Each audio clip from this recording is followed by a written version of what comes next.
सच के साथ। नमस्कार, सिटी वाराणसी लाइव में आप सभी का स्वागत है। मैं हूं अमित मिश्रा। आईआईटी बीएचयू का 11वां दीक्षांत समारोह स्वतंत्रता भवन सभागार में संपन्न हुआ। इस समारोह में लगभग 1500 छात्र छात्राओं को उपाधियां प्रदान की गईं।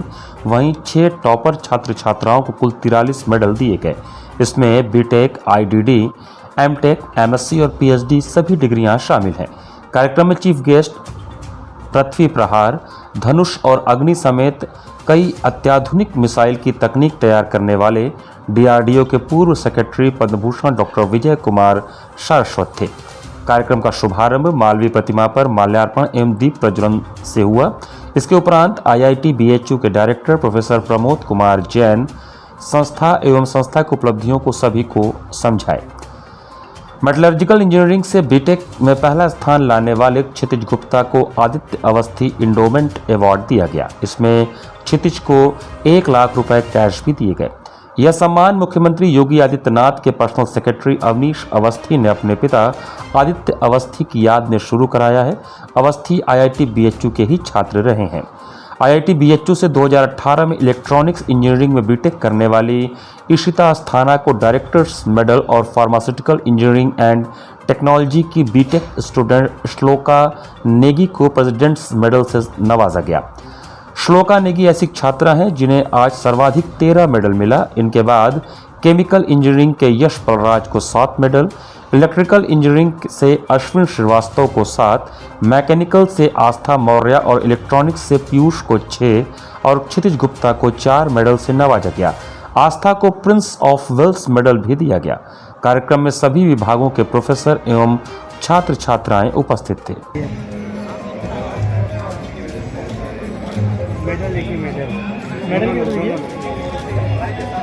अचीवमेंट उसने बहुत तरह से हासिल किया, केवल पढ़ाई में ही नहीं। उसने बनारस को, जो मैं पूरा वो दिल्ली में रही है शुरू से, लेकिन जब वो बनारस आई तो उसने यहाँ की संस्कृति से बहुत कुछ सीखा है।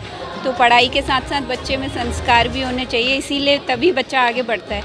तो मैं यही चाहूँगी। मदद कितनी रही इनके? देखिए, माँ का तो ऐसा होता है कि जब से बच्चा पढ़ना शुरू करता है तो माँ भी दोबारा पढ़ती है बच्चे के साथ साथ। तो मैं बोलूँगी कि हाँ, इमोशनली और एकेडमिकली दोनों तरह से मदद मिली है। मेरी ओर से कोशिश हुई है उसे देने की। मैंने आईआईटी बीएचयू से इंडस्ट्रियल केमिस्ट्री में डिग्री प्राप्त की है और उसी में मेरी रैंक 1 आई है, जिसके लिए मुझे गोल्ड मेडल मिला है। और दूसरा गोल्ड मेडल भी मुझे उसी के लिए मिला है, लेकिन ये एक ताज कुरैशी मेडल है, उनके द्वारा स्पॉन्सर्ड मेडल है। तो आगे क्या आप लेकर चल रहे हैं, क्या आगे करना है? मैं जब कॉलेज में थी तो यहाँ पर भी सोशल सर्विस से जुड़ी हुई थी। ज्ञान उद्यान, यहाँ पर हम बच्चों को पढ़ाते थे जो अंडर प्रिविलेज्ड बच्चे हैं, उनको पढ़ाया जाता था। और इस बार उनका 10th और 12th में स्कोर भी बहुत अच्छा आया है। तो मैं इसी कॉज से आगे जुड़ी रहना चाहूँगी, चाहे मैं किसी भी फील्ड में हूँ। अभी मैं JP मॉर्गन चेज में बेंगलोर में काम करती हूँ, बट आगे भी मैं कहीं भी जाऊँ या किसी भी फील्ड में रहूँ, बट मैं इस कॉज से जुड़ी रहना चाहूँगी। 11 मेडल मिले हैं और 2 अवार्ड्स मिले हैं और बस। कौन सा आपको मेडल और अवार्ड मिले? प्रेसिडेंट्स गोल्ड मेडल मिला है, यूनिवर्सिटी का अवार्ड, और बाकी डिपार्टमेंट के अवार्ड्स मिले हैं और पूरे कॉलेज में टॉप करने का अवार्ड मिला है। राष्ट्र के अमरवीर योद्धाओं की स्मृति में गंगा सेवा निधि द्वारा संपूर्ण कार्तिक मास में जलाए जाने वाले आकाशदीप कार्यक्रम का सोमवार को आयोजन हुआ। 2 दशकों से भी ज्यादा समय से राष्ट्र के अमरवीर योद्धाओं की स्मृति में गंगा सेवा निधि द्वारा संपूर्ण कार्तिक मास में जलाए जाने वाले आकाशदीप कार्यक्रम का इस वर्ष भी सोमवार को शुभारंभ हुआ। इस कार्यक्रम का प्रारंभ गणपति वंदना व देशभक्ति गीत से हुआ।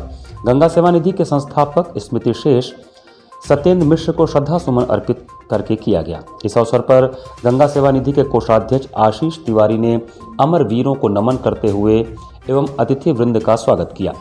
इस अवसर पर कार्यक्रम में मुख्य रूप से उपस्थित air commodore Anuj Gupta, VSM, air officer commanding 4 वायुसेना प्रवरण बोर्ड वाराणसी का स्वागत सुशांत मिश्र ने किया।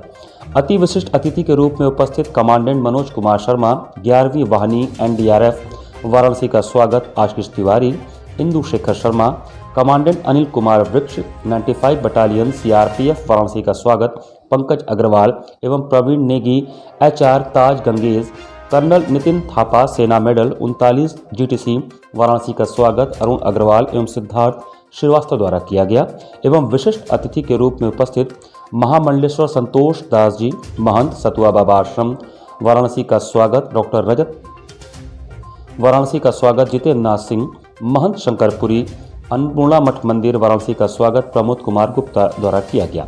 आपको बता दें कि 23 वर्ष पूर्व अर्थात 1999 में कारगिल युद्ध विजय के उपलक्ष्य में गंगा सेवा निधि द्वारा अमर शहीदों के पुण्य स्मृति में आकाशदीप संकल्प का विस्तारीकरण एवं राष्ट्रीय रूप दिया गया था।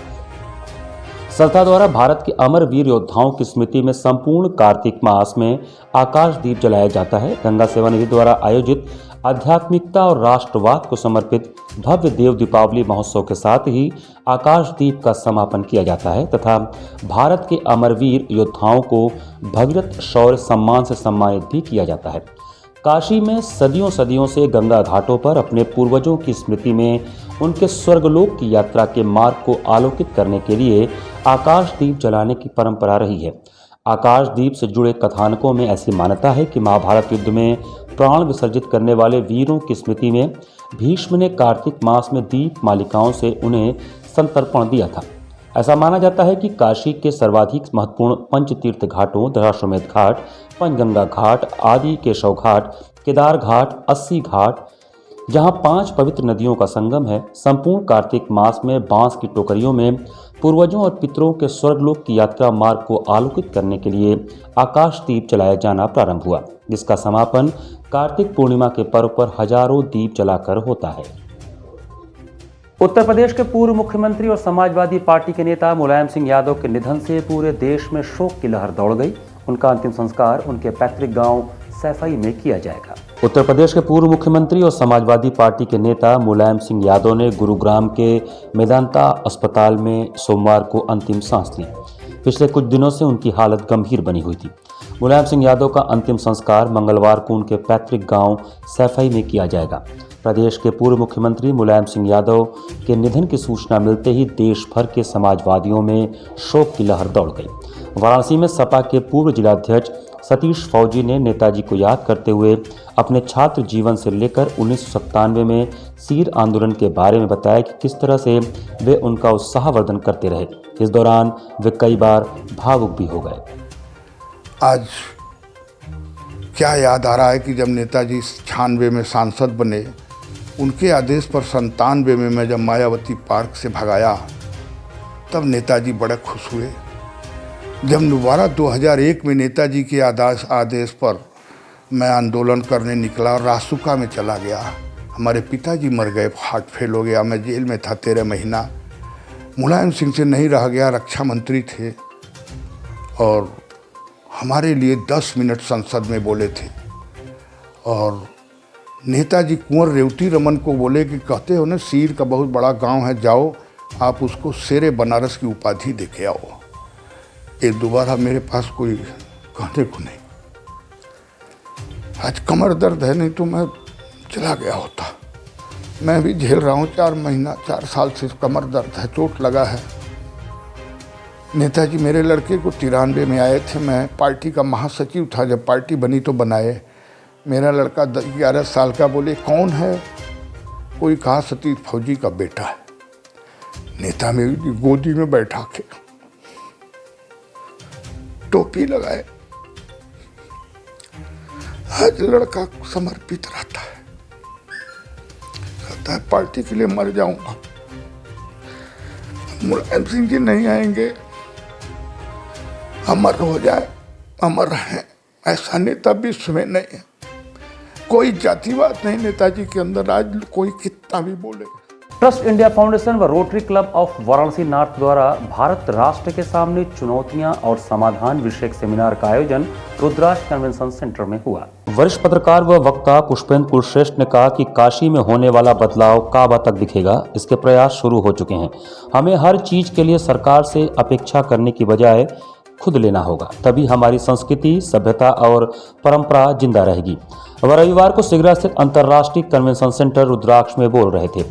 ट्रस्ट इंडिया फाउंडेशन व rotary club of Varanasi north की ओर से भारत राष्ट्र के सामने चुनौतियां और समाधान विषयक सेमिनार में उन्होंने कहा कि देश में कई ऐसे साहित्य हैं जिनसे भ्रम फैला है।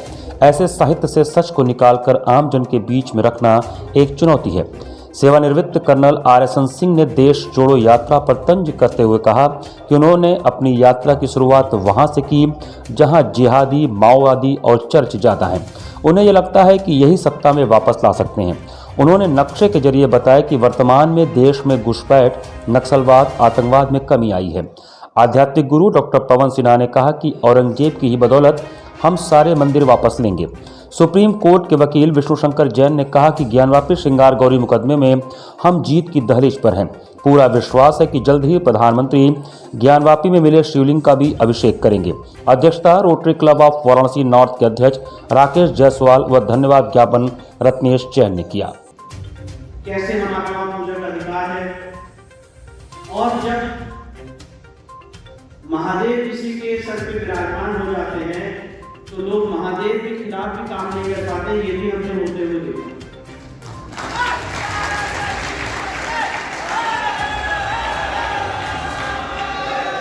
मंदी की मार झेल रहे छोटे मझोले व्यापारियों के हित में उपभोक्ताओं को जागरूक करने और ऑनलाइन व्यापार का पूरी तरह बहिष्कार करने के लिए मैदागिन चौराहे पर एक कार्यक्रम का आयोजन किया गया। आगामी पर्व दीपावली को देखते हुए छोटे मझोले दुकानों में रौनक लौटाने हेतु ऑनलाइन व्यापार का पूरी तरह से बहिष्कार करने के गुहार के साथ उत्तर प्रदेश उद्योग व्यापार प्रतिनिधि मंडल कंचलगुट के मंडलीय अध्यक्ष विजय कपूर, मंडलीय महासचिव मुकेश जायसवाल, प्रदेश के वरिष्ठ मंत्री अनिल केसरी के नेतृत्व में मंदी की मार झेल रहे छोटे मझोले व्यापारियों के हित में उपभोक्ताओं के बीच जागरूकता लाने हेतु मैदागिन चौराहे पर एक कार्यक्रम का आयोजन किया गया। इस अवसर पर बोलते हुए मंडलीय अध्यक्ष विजय कपूर, मंडलीय महासचिव मुकेश जायसवाल एवं प्रदेश के वरिष्ठ मंत्री अनिल केसरी ने कहा कि वर्तमान समय में छोटे व्यापारियों को ऑनलाइन ट्रेडिंग ने कुचल कर रख दिया है, जिससे उनको व्यापार में घाटा हो रहा है। मंदी की मार झेल रहे अधिकतर व्यापारियों को वैसे ही बैंकों का लोन का ब्याज देना होता है, बिजली का बिल देना होता है, जबकि ऑनलाइन ट्रेडिंग करने वाली बड़ी बड़ी कंपनियों को न तो बैंक से लोन लेना है, न ही उन्हें कोई बिजली का बिल देना है। इसलिए आज की ज़रूरत के मुताबिक छोटे मझोले दुकानदारों को बर्बादी के कगार पर लाने वाले ऐसे ऑनलाइन ट्रेडिंग का पूरी तरह से बहिष्कार नितांत आवश्यक है। इस कार्यक्रम में प्रदीप गुप्ता, पारसनाथ केसरी, डॉक्टर मनोज यादव, राजेश श्रीवास्तव, दिनेश सेठ, बच्चे लाल, प्रदीप जायसवाल, रवि सेठ, प्रदीप कुमार, राजेंद्र अग्रहरी, मुन्ना गुरु, श्याम दास गुजराती, पप्पू गुजराती, ललित गुजराती, बीडी टकसाली सहित कई लोग शामिल थे। भूखमरी के कगार पर पहुंचे छोटे मझोले व्यापारियों के समर्थन में सड़क पर उतरे हैं। सारे उपभोक्ताओं से हम अपील कर रहे हैं कि आगामी दीपावली पर्व को देखते हुए वे जितने भी मार्केटिंग है वो छोटे मझोले दुकानदार से करें। ऑनलाइन ट्रेडिंग पूरी तरह से जो है छोटे मझोले व्यापारियों को निगल रहा है और छोटे मझोले व्यापारी एकदम आत्महत्या करने के लिए मजबूर हो रहे हैं। तो हमारा सरकार से भी यह मांग है कि जो ऑनलाइन ट्रेडिंग हो रहा है उस पर अतिरिक्त 20% टैक्स लगाया जाए, जिससे कि छोटे मझोले व्यापारी भी उस दायरे में खरीदारी और खरीद फरोख्त के दायरे में आ सके। वाराणसी के नवनियुक्त कमिश्नर कौशल राज शर्मा ने सोमवार को अपना पदभार संभाला। सोमवार को वाराणसी के नवनियुक्त कमिश्नर कौशल राज शर्मा ने अपना पदभार संभाल लिया। आपको बता दें कि शासन स्तर से वाराणसी के जिलाधिकारी कौशल राज शर्मा को मंडलायुक्त नियुक्त किया गया है। साथ ही उनके पास जिलाधिकारी का भी अतिरिक्त प्रभार रहेगा। नवनियुक्त कमिश्नर कौशल राज शर्मा ने अपना पदभार संभालने के बाद मीडिया से मुखातिब हुए। इस दौरान उन्होंने स्मार्ट सिटी के तहत चल रहे प्रोजेक्ट के बारे में जानकारी देते हुए कहा कि पूर्व में कमिश्नर दीपक अग्रवाल के सानिध्य में काम करने का मौका मिला। उनके आदेशानुसार कार्यों को समय से पूरा भी कराया गया। वहीं उन्होंने कहा कि आज से मंडलायुक्त के कार्यभार को संभालने के बाद मेरी कोशिश होगी कि सभी प्रोजेक्ट अपने समय सीमा में पूरी की जाए। शासन के आदेश से आज मैंने यहाँ पे मंडलायुक्त वाराणसी का पदभार ग्रहण किया है और बहुत ही सौभाग्य का विषय है कि ये पोस्ट वाराणसी में हमें मिली है और काशी की, वाराणसी की और अब तो वाराणसी मंडल की सेवा करने का एक नया अवसर प्राप्त हुआ है। वाराणसी बहुत ही संवेदनशील शहर, जनपद और कमिश्नरी होने के साथ साथ एक प्रगतिशील और विकास के पथ पर बहुत तेज़ी से अग्रसर कमिश्नरी भी है। विभिन्न प्रकार के प्रोजेक्ट्स यहाँ जो चल रहे हैं वो उदाहरण स्वरूप सबके सामने ही हैं। अब उन्हीं की गति को और तेज़ करना और जो पिछले अधिकारियों ने जो काम जिस तेज़ी से बढ़ाया था उसी के अनुरूप आगे कर्मचारियों को मोटिवेट रखते हुए सारे जनपदों के बाकी जिलाधिकारी और बाकी कर्मचारियों को मोटिवेट रखते हुए इस कमिश्नरी को और आगे लेके जाना है। और आज के दिन हम सब लोगों ने मिलके कमिश्नरी में जो अधिकारियों ने कर्मचारियों ने मिलके यही प्रण लिया है कि इस कमिश्नरी को हम लोग सर्वोच्च स्थान पर बनाए रखने के लिए प्रदेश में कोशिश करेंगे, चाहे वो जनता की तकलीफ़ों का हो, चाहे वो जन शिकायतों का हो, चाहे वो राजस्व के कार्यों का हो, विकास के कार्य को हो, या जो हमारी स्कीम्स वगैरह चलती रहती हैं उनका हो। इन रूटीन की स्कीम्स के अलावा जो नए आयाम छूने हैं काशी को, उसकी तरफ भी विशेष ध्यान रहेगा। काशी जो जनपद है उसके जो आगामी आने वाले त्वरित जो हमारे कार्यक्रम हैं उनकी तरफ विशेष हम लोगों का काम अभी से शुरू हो गया है। देव दीपावली का त्यौहार हमारे सामने है। इसके बाद शंघाई कोऑपरेशन ऑर्गेनाइजेशन का जो कल्चरल कैपिटल सिटी बनी है उसके कार्य चालू हो गए हैं। G20 जो सम्मेलन होने हैं उसका कार्य है। GI कॉन्क्लेव जो अभी 18 तारीख से ही शुरू होने वाली है उसकी तैयारियां हों, या अन्य प्रकार की जो भी कार्यक्रमों की तैयारियां हैं उन सबको गति देना प्रारंभ कर दिया गया है।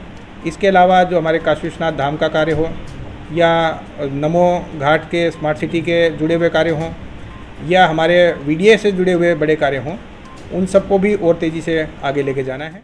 यहाँ पर वक्त चला है छोटे से ब्रेक का। बने रहिए सिटी वाराणसी लाइव के साथ।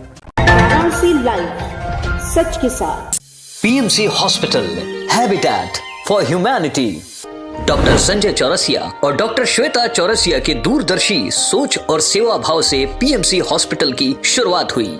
2008 से PMC हॉस्पिटल ने लोगों को उत्कृष्ट चिकित्सा सुविधा प्रदान की है। PMC हॉस्पिटल बनारस में उपलब्ध सर्वोत्तम हॉस्पिटल में से एक है। प्रसूति एवं स्त्री रोग विभाग, पीडियाट्रिक्स एवं नियोनेट्रोलॉजी, जनरल एवं लेप्रोस्कोपिक सर्जरी, अस्थि एवं जोड़ रोग, यूरोलॉजी एवं गैस्ट्रोलॉजी, मनोरोग विभाग, फिजियोथेरेपी जैसी कई सुविधा उपलब्ध है। PMC हॉस्पिटल आपको डॉक्टर द्वारा नियमित OPD की सुविधा देता है। इसके साथ ही आधुनिक गहन चिकित्सा इकाई ICU, ICCU की सुविधा एक ही छत के नीचे आपको मिलती है। मैं doctor Sanjay Chaurasia, director PMC hospital Ravindrapuri, Varanasi. PMC hospital NABH accredited एवं ISO तथा QCI द्वारा मान्यता प्राप्त 50 bed super multi speciality hospital है। पिछले 10 वर्षों से निर्धन परिवारों के लिए एक विशेष OPD की सुविधाएं प्रदान की गई हैं, जिसके माध्यम से स्त्री रोग विभाग एवं बाल रोग विभाग में 1 लाख से अधिक लाभार्थियों को OPD की निःशुल्क सेवाएं प्रदान की गई हैं। हमारा उद्देश्य है कि कम खर्च में उत्कृष्ट स्वास्थ्य सेवाएं आम जनमानस को सर्वसुलभ कराएं। PMC hospital, habitat for humanity, Ravindrapuri extension behind Durga Kund, Varanasi. Helpline number 0542231015 और कॉल 8808960005। कोरोना वायरस ने देश में एक बार फिर से रफ्तार पकड़ ली है। ऐसे में जरूरी है कि सभी लोग पूरी एहतियात बरतें। घर से बाहर निकलते समय मास्क का सदैव प्रयोग करें। समय समय पर हाथों को सैनिटाइजर से सैनिटाइज करें। ज्यादा भीड़ भाड़ वाली जगहों में जाने से बचें। 2 गज की दूरी का पालन करें। स्वस्थ रहें, सुरक्षित रहें। जनहित में जारी वाराणसी लाइव। वाराणसी लाइव, सच के साथ। ब्रेक के बाद आपका स्वागत है। विश्व मानसिक स्वास्थ्य दिवस पर कामाख्या स्थित देवा केंद्र के प्रांगण में एक विचार गोष्ठी का आयोजन किया गया। विश्व मानसिक स्वास्थ्य दिवस पर कामाख्या स्थित देवा केंद्र के प्रांगण में एक विचार गोष्ठी का आयोजन किया गया। सप्ताहव्यापी शुरू की गई मानसिक स्वास्थ्य दिवस पर जनचेतना कार्यक्रम के अंतर्गत आज पहले दिन मानसिक स्वास्थ्य को स्वस्थ लोगों में कैसे बनाए रखा जाए और भारतीय परिवेश के बच्चों को किस प्रकार न केवल शारीरिक रूप से स्वस्थ बनाया जाए बल्कि मानसिक स्वस्थ बनाया जाए, इस विषय पर डॉक्टर तुलसी, चिकित्सा मनोवैज्ञानिक एवं मनोचिकित्सक ने अपने विचार रखे एवं उपस्थित लोगों के बीच में कार्यशाला भी प्रस्तुत किया गया। उपस्थित सभी लोगों को कार्यशाला के माध्यम से प्रतिदिन मानसिक स्वास्थ्य को कैसे शुद्ध रखा जाए, इस विषय पर एक तकनीक भी डॉक्टर तुलसी द्वारा सिखाई गई।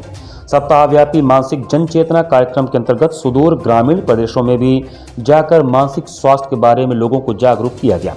इस कार्यक्रम में मुख्य रूप से पूनम लाभ, मोनिका सिंह, विजय कुमार पाल, अखिलेश तिवारी, प्रदीप कुमार, मंजेश श्रीवास्तव, अनुपमा श्रीवास्तव, वीरेंद्र कुमार, डॉक्टर तारा शंकर शर्मा, संजय कुमार, प्रमोद कुमार वर्मा, राजीव पटेल एवं अन्य गणमान्य नागरिक उपस्थित थे और जागरूकता फैला रहे हैं कि शारीरिक रूप से स्वस्थ रहना ही जरूरी नहीं, बल्कि उससे भी ज़्यादा जरूरी हम मानसिक रूप से स्वस्थ रहें। और मानसिक रूप से हम स्वस्थ रहेंगे तो हम शारीरिक रूप से स्वस्थ रहेंगे, सामाजिक रूप से स्वस्थ रहेंगे आर्थिक रूप से स्वस्थ रहेंगे और अंततः आध्यात्मिक रूप से भी स्वस्थ रहेंगे। और काशी की इस नगरी में जो एक आध्यात्मिकता का केंद्र है और एक धार्मिकता का केंद्र है, वहाँ से मेरा सभी हमारे नगरवासियों को और सभी को मेरा अनुरोध है कि हम लोग केवल शरीर पे न ध्यान दें बल्कि अपने मन को भी सुदृढ़ करने के प्रति ध्यान दें। और हमारे भारतवर्ष में अनादिकाल से इसके लिए विभिन्न तरीके के एक्सरसाइज बताए गए हैं, जिसमें एक ओंकार है, ध्यान है, योग है, प्राणायाम है, सात्विक आहार है, नियम ध्यान, ये सब है। तो इन सब पे अगर हम विचार करें और साथ में शरीर का श्रम करते रहें तो ज़रूर हमारा मानसिक स्वास्थ्य ठीक रहेगा और हम अच्छे रहेंगे। ये बात ध्यान देने की है कि आज का समय ऐसा हो गया है जो डिजिटल वर्ल्ड कहा जा रहा है, यानी हर जगह पर मोबाइल, व्हाट्सएप, इंस्टाग्राम, फेसबुक, इन सब पे ज़्यादा ध्यान दिया जा रहा है। बच्चों को भी हमेशा मोबाइल पकड़ा दिया जा रहा है। हमारे लिए ध्यान देने की बात है कि अगर हम बच्चों को मोबाइल के प्रति, टीवी के प्रति ज़्यादा लगाव कर देंगे तो उनका ध्यान पढ़ाई से हट जाएगा। अतः हमको जिस तरीके से हम आहार में हम अपना उपवास रखते हैं, उसी तरीके से आज मानसिक स्वास्थ्य दिवस के दिन मेरा सभी पेरेंट्स को, सभी यहाँ बनारस के नगरवासियों को और सभी भारतवासियों को मेरा यह अनुरोध है कि वो जैसे उपवास रखते हैं वैसे ही वो टीवी और मोबाइल का भी उपवास रखें। कुछ घंटों का टीवी और मोबाइल का उपवास, यानी उस समय में टीवी और मोबाइल बंद रहेगा। ये उपवास उनके लिए भी, उनके बच्चों के लिए भी ज़रूरी है। आज अगर हम किसी को इज़्ज़त देना चाहते हैं तो सबसे बड़ा इज़्ज़त ये है कि वो अगर हमारे घर पे आए तो उस समय अपने मोबाइल और टीवी कम से कम बंद कर दें। ये सबसे बड़ी इज्जत होगी उसको इज्जत देने के लिए। मानसिक स्वास्थ्य दिवस पर परारकर स्मृति भवन में दी न्यूरोसिटी हॉस्पिटल द्वारा एक प्रेस वार्ता का आयोजन किया गया। सोमवार 10 अक्टूबर को विश्व मानसिक स्वास्थ्य दिवस पर दी न्यूरोसिटी हॉस्पिटल की तरफ से परारकर स्मृति भवन में मानसिक रोगों के प्रति जन सामान्य को जागरूक करने के लिए एक प्रेस वार्ता का आयोजन किया गया। इसमें डॉक्टर निशांत ओहरी तथा डॉक्टर शिवांगी श्रीवास्तव ने मानसिक स्वास्थ्य दिवस पर बताया कि आज दुनिया में बहुत सारे लोग विभिन्न सामाजिक कारणों से अवसाद या किसी अन्य विभिन्न प्रकार की मानसिक बीमारियों के शिकार हैं।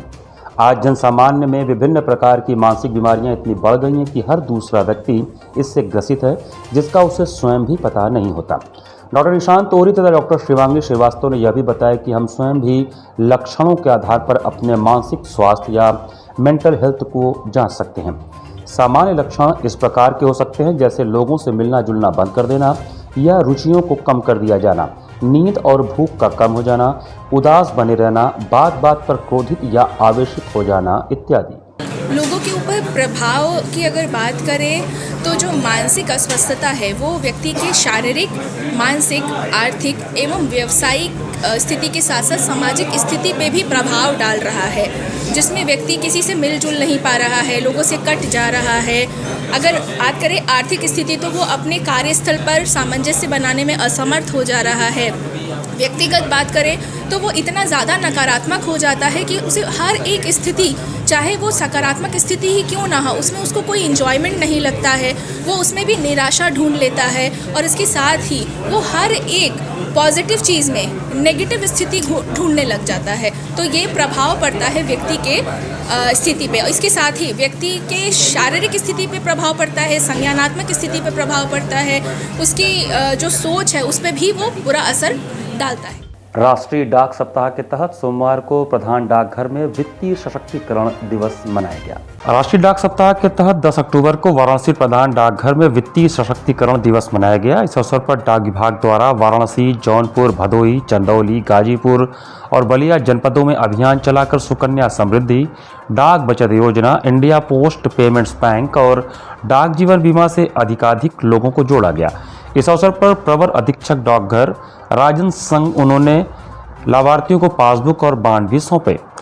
पोस्टमास्टर जनरल श्री कृष्ण कुमार यादव ने कहा कि वित्तीय समावेशन के आर्थिक के साथ साथ सामाजिक आयाम भी महत्वपूर्ण है। वाराणसी परिक्षेत्र के सभी 274 डाकघरों को CBS प्लेटफॉर्म पर माइग्रेट किया जा चुका है। डाकघरों में बचत खाता, आवर्ती जमा खाता, PPF, सीनियर सिटीजन बचत खाता, मासिक आय योजना, सावधि जमा खाता, NSC, KVP और सुकन्या समृद्धि योजना उपलब्ध है। हाल ही में भारत सरकार द्वारा लघु बचत योजनाओं को बढ़ावा देने हेतु TD, MIS, वरिष्ठ नागरिक बचत योजना और किसान विकास पत्र की ब्याज दरों में भी वृद्धि की गई है। सुकन्या समृद्धि योजना जहां बेटी बचाओ बेटी पढ़ाओ को धार दे रही है, वहीं इंडिया पोस्ट पेमेंट्स बैंक के माध्यम से डाकिया चलते फिरते बैंक बन गए हैं। इस अवसर पर senior post master CM Barua, सहायक निदेशक Brajesh Sharma, India post payments bank senior manager Suble Singh, सहायक अधीक्षक SK चौधरी, दिलीप यादव, निरीक्षक रमेश यादव, श्रीकांत पाल, कमल भारती, दीपमणि, राजेंद्र यादव, श्री प्रकाश गुप्ता, प्रीति सहित तमाम लोग उपस्थित थे। कार्यक्रम का संचालन कुमारी अंजिता ने किया। सशक्तिकरण दिवस के रूप में मनाया जा रहा है, जिसमें हम लोग हर जिले में जो है आयोजन कर रहे हैं और इसका जो उद्देश्य है डाक विभाग की जो बचत और बीमा योजनाएं हैं उनका व्यापक प्रचार प्रसार करना और अधिकाधिक लोगों को आज के दिन जो है कवरेज करना है। डाक विभाग के माध्यम से तमाम जो है अल्प बचत योजनाएं चलाई जा रही हैं। सुकन्या समृद्धि योजना है, डाक जीवन बीमा, ग्रामीण डाक जीवन बीमा है, इसके अलावा इंडिया पोस्ट पेमेंट बैंक के तमाम प्रोडक्ट हैं। इसके अलावा प्रधानमंत्री सुरक्षा बीमा योजना से जुड़ी तमाम जो योजनाएं हैं उनके तहत हम लोगों को जो है आज आच्छादित कर रहे हैं। और इसी क्रम में आज वाराणसी प्रधान डाकघर में एक आयोजन हुआ जिसमें हम लोगों ने तमाम लोगों को जो है पॉलिसी बॉन्ड दिए, बेटियों को सुकन्या समृद्धि के खाते दिए, तमाम लोगों को अल्प बचत योजनाओं से जो है आच्छादित किया गया जो है। और हम लोगों का उद्देश्य है कि वित्तीय समावेशन को जो है बढ़ावा देना, यानी कि हर घर में डाक विभाग की जो है बचत योजनाएं, बीमा योजना और इंडिया पोस्ट पेमेंट बैंक जो है पहुंचे। विद्यार्थियों के बौद्धिक विकास के साथ साथ उनके मानसिक व शारीरिक विकास के लिए BHU के कुलपति प्रोफेसर सुधीर कुमार जैन निरंतर प्रयासरत हैं। विद्यार्थियों के सर्वांगीण विकास की महामना की परिकल्पना पर आगे बढ़ते हुए BHU कुलपति प्रोफेसर सुधीर कुमार जैन का निरंतर प्रयास है कि विद्यार्थियों के बौद्धिक विकास के साथ साथ उनका मानसिक व शारीरिक विकास भी हो। इसी क्रम में छात्र छात्राओं एवं कर्मचारियों को खेलों की तरफ आकर्षित करने के लिए परिसर में विश्वविद्यालय क्रीड़ा परिषद तथा संकायों के विभिन्न एथलेटिक्स एसोसिएशन के माध्यम से खेल सुविधाओं का विकास किया जा रहा है। परिसर में सड़कों के समानांतर 4 जगहों पर ओपन एयर जिम स्थापित किए गए हैं। प्रत्येक जिम में 9-10 मशीनें लगाई गई हैं जिनमें पूरे शरीर के व्यायाम किए जा सकते हैं। इन मशीनों में waist twister, rower shoulder press, chest press, back pullups, situps, stepper monkey exercise आदि मशीनें शामिल हैं। विश्वविद्यालय क्रीड़ा परिषद के उपाध्यक्ष प्रोफेसर दिनेश चंद्र राय ने बताया कि सड़कों के समानांतर मशीनों की व्यवस्थापन से लोगों को छात्र छात्राओं एवं कर्मचारियों की व्यायाम के प्रति रुचि बढ़ेगी तथा वे बेहिचक दिन या रात कभी भी इनका प्रयोग कर सकेंगे। उन्होंने बताया कि स्वास्थ्य का बीजारोपण छात्र जीवन में हो जाने के बाद विश्वविद्यालय के छात्र आजीवन इसे करते रहेंगे तथा स्वयं को स्वस्थ रख पाएंगे। विश्वविद्यालय क्रीड़ा परिषद के महासचिव प्रोफेसर अभिमन्यु सिंह ने बताया कि परिषद में एक वृहत कार्य योजना के माध्यम से कुलपति महोदय के दिशा निर्देशन में अपेक्षित खेल वातावरण का निर्माण किया जा रहा है। इसके तहत प्रत्येक मैदान पर कृत्रिम प्रकाश के माध्यम से देर रात तक छात्र छात्राओं के खेलने की व्यवस्था भी शामिल है। 3 के प्राइस में 4 ओपन एयर जिम हम लोगों ने इस्टेब्लिश किए। यही कंपनी 5 साल तक मेंटेनेंस करेगी और ये इतना जिसे इसका जो भाव है समझिए कि आदमी को टेम्पटेशन अंदर से आवे देख के, माने लोगों को हम रास्ते से जा रहे हैं, जिसे कल भी हम लोगों ने देखा कि बच्चे अपने क्लास से आ रहे थे, लाइव से आ रहे थे, वो पीठ पे बैग है, अपना तुरंत बैग रखे करने लगे। तो यही विश्वविद्यालय में, यही हमारे ऑनरेबल वाइस चांसलर भी यही चाहते हैं कि विश्वविद्यालय में खेल का वातावरण बने और बच्चों की जो नौजवानों की जो ऊर्जा है वो सकारात्मक कामों में लगे। एक स्टेशन है वो एग्रीकल्चर के का हॉस्टल है सर के, उस चौराहे पे है। दूसरा स्टेशन हमारा बिरला और ब्रोचा चौराहे से जब फैकल्टी की तरफ बढ़ते हैं वहाँ पे है। तीसरा LD गेस्ट हाउस चौराहे पे है, ये परिसर में है। और एक महिला महाविद्यालय अंदर परिसर में है। सर एक चीज़ और, जैसे सुबह के टाइम में काफ़ी लोड रहेगा 5 से 6, 7 के बीच, हो सकता है कि लोग वहाँ पे इंतज़ार करें कि अब मेरी बारी आएगी, तो उसको कैसे मैनेज किया? नहीं, वो लोगों को हम लोग संदेश ये दे रहे हैं कि एक कोई कर रहा है तो उसका इंतज़ार करें, और करके उतरेगा तो तुरंत तो नहीं करेगा, वो थोड़ा रेस्ट करके ही करेगा, तो उसको करना चाहिए। दूसरा कि जब यूज़ करने लगेगा लगातार बेसिस पे तो उसको आइडिया हो जाएगा कि कौन सा टाइट टाइम है और कौन सा रिलैक्स है। रोड पे लगाने का पर्पज़ ये था कि वो फ्री कभी भी आकर के यूज कर सके, तो उसको लगता है कि उस टाइम अगर कुछ ज़्यादा टफ है तो बाकी के जो खाली टाइम है उसमें जाकर के उसको ऑप्ट कर सकता है और कर सकता है। लॉयंस क्लब वाराणसी की विभिन्न शाखाओं द्वारा सिगरा स्थित एक लॉन में रविवार को डांडिया अमृत महोत्सव का आयोजन किया गया। सिगरा स्थित एक लॉन में लायंस क्लब वाराणसी गोल्ड, महामना रॉयल, रुद्रा, सनशाइन एवं वरुणा के संयुक्त तत्वावधान में डांडिया अमृत महोत्सव का आयोजन किया गया। तत्पश्चात लॉयंस मंडलाध्यक्ष चैतन्य पांड्या एवं मुख्य अतिथि लॉयन अजय मल्होत्रा, उपमंडल अध्यक्ष विशिष्ट अतिथि लॉयन बलबीर सिंह बग्गा ने दीप प्रज्वलित कर डांडिया महोत्सव का शुभारंभ किया। डांडिया महोत्सव में महिलाओं एवं बच्चों द्वारा कई ग्रुप डांस आयोजित किए गए। कार्यक्रम में मुख्य रूप से अजय अग्रवाल, दीपक जायसवाल, रवि रंजन अग्रवाल, राजेंद्र मौर्य, भानु बडवानी, नरेंद्र मेहता, ऋषिदेव अग्रवाल, अमित जौहरी, सतीश हावड़ा, विनय दत्त, मंगला प्रसाद गुप्ता, अमित उपाध्याय सहित अन्य लोग उपस्थित थे। देखिए, पारिवारिक माहौल है। यहाँ 6 क्लब मिल के, लायंस क्लब के सब मिल के ये डांडिया का आयोजन करते हैं, जो कि हर वर्ष होता है और हर वर्ष ऐसे ही धूमधाम से डांडिया मनाई जाती है और माता को याद किया जाता है, और इससे हम लोगों के क्लबों में आपस में प्यार मोहब्बत बढ़ता है। इसी के साथ सिटी वाराणसी लाइव का ये संस्करण हम समाप्त करते हैं। मुझे दीजिए आज्ञा, नमस्कार।